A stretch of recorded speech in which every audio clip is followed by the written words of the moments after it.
3 years ago, I received an ominous-sounding phone call that spoke of UK demolition companies being raided by the Competition and Markets Authority. At the time, I had no idea who or what the Competition and Markets Authority were, or what power they wielded. I had no inkling that the organisation's initials would slip so readily into the demolition sector's vernacular, or that those 3 letters would come to dominate industry discourse. I certainly had no indication that the conversation about the CMA investigation would still be going on 3 years later. In the 36 or so months since the news of a possible investigation made their way into the public realm, and with no details forthcoming, the talk has turned to speculation over the likely fallout.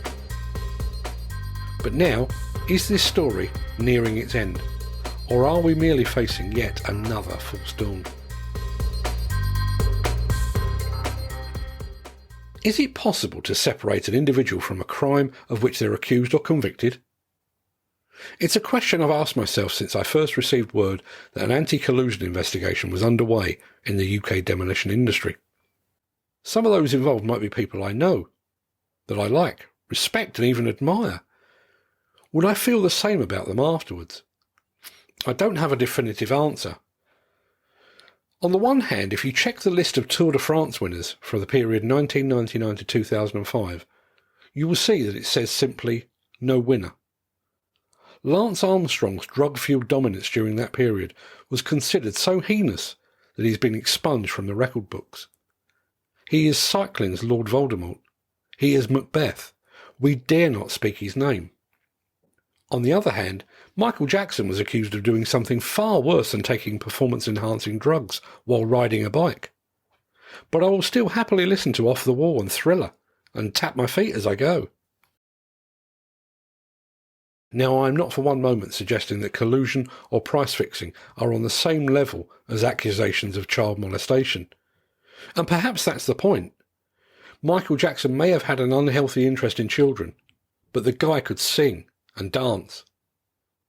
A few demolition men may have had an unhealthy interest in cash, but there's no denying that they can do a cracking bit of demolition too. So should they still receive airtime, like Michael Jackson?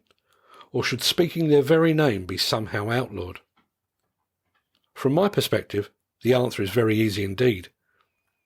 Regardless of any crimes, so long as those companies and those individuals remain active in the demolition business, it will be my duty to report upon their activities.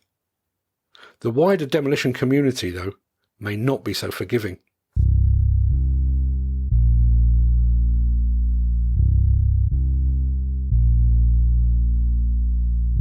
Those involved in the precast concrete collusion, you remember, those that were fined a staggering £36 million, well, they attended cosy meetings in cosy hotels. Those meetings included selected individuals that were busily arranging a cartel. Simultaneously, those meetings excluded everyone else. Even if there had been an open invitation to the alleged meetings about alleged cartels within the demolition business, I'd like to think that there would be many that would choose to stay away. That isn't actually the point. The point is this. Regardless of what form any alleged collusion or price-fixing took, it prevented honest, law-abiding and transparent demolition firms from competing for work. And in an industry where there is still a high volume of family-owned businesses, that will not be dismissed as all is fair in love, war and business. It amounts to using illegal means to take food from the tables of other demolition company principals and their families, and that will not sit well. Will those innocent demolition companies attend regional or national meetings, industry events and exhibitions, and awards ceremonies at which they will be expected to rub shoulders with those found guilty of collusion? Personally, I wouldn't. Then again, I can think of nothing that would encourage me to sit down with those that consider themselves my rivals or competitors. As far as I'm concerned, they're my sworn enemies. I'd rather sell my soul to Satan himself than agree to divvy up the demolition advertising budget with another media outlet. Now, I've just mentioned demolition awards. What will be the take of their organisers if it's proven that past winners have been involved in collusion or price-fixing? Will they be willing to let sleeping dogs lie? Or will they go full Lance Armstrong? The answer may not be as simple as it appears. The default and easy response of the awards organisers might be to let bygones be bygones. Unless a winning contract of the year entry was identified as having been won through collusion, it would surely be best to just let awards from previous years stand. But I receive emails from demolition companies that use their previous awards and nominations on their email signatures as proof of their past achievements and accomplishments. Chances are those same award wins and nominations are used on tender documents, company websites, in fact anywhere they might be used to reinforce the company's credibility. When the ball finally drops and the CMA reveals all, credibility will not just be a valuable commodity, it could be the very key to survival.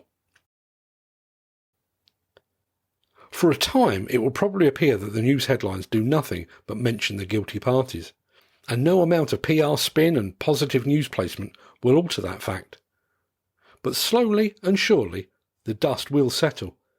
The ships will right themselves and the ocean will calm. When the time comes to start bidding for work anew, in a post-prosecution era, those companies will be looking to wear details of their previous award wins like battle-hardened soldiers wearing their medals on parade. How will the Demolition Award organisers feel about it then? Of course, all of this remains nothing but speculation, an educated guess about a world that doesn't yet exist. So when will that new world exist? When will the post-CMA era commence? We were expecting some news in March of this year, that's 2022 if you're already living in a post-CMA world and listening to this as an object lesson from the past.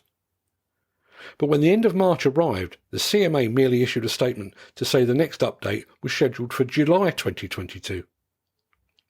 Once again, the industry was forced to hold its breath for just a little longer. Based upon the preceding 3 years, the industry may well turn blue before any real announcement is forthcoming. A look at the official CMA website reads like a catalogue of false dawns. Between March and September of 2019, the investigation was focused upon initial information gathering. In October 2019, a decision was made to proceed with the investigation. Updates were then expected in June 2020, December 2020, February 2021, December 2021, and March 2022. Each of those dates passed without any conclusion, the goalposts shifting back each time. The next update is due in July 2022, and there is every possibility that that too could prove to be another false dawn.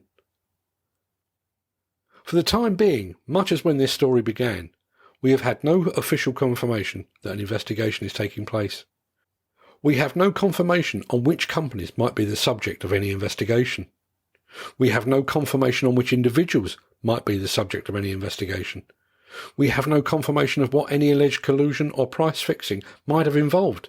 And we have no confirmation on the level of any penalties that might be levied against any guilty parties. All we have right now is uncertainty. Uncertainty and the feeling that some of those we respect, admire, and even attempt to emulate might not be quite so worthy of our respect and adoration. Until the CMA finally makes its pronouncement, we will, knowingly or otherwise, greet our peers with a degree of caution and distrust. And while some amongst us will be eyeing a post-CMA future with barely concealed anticipation of a new, more level playing field, we are currently left not with hope, but with a feeling of disquiet and distrust.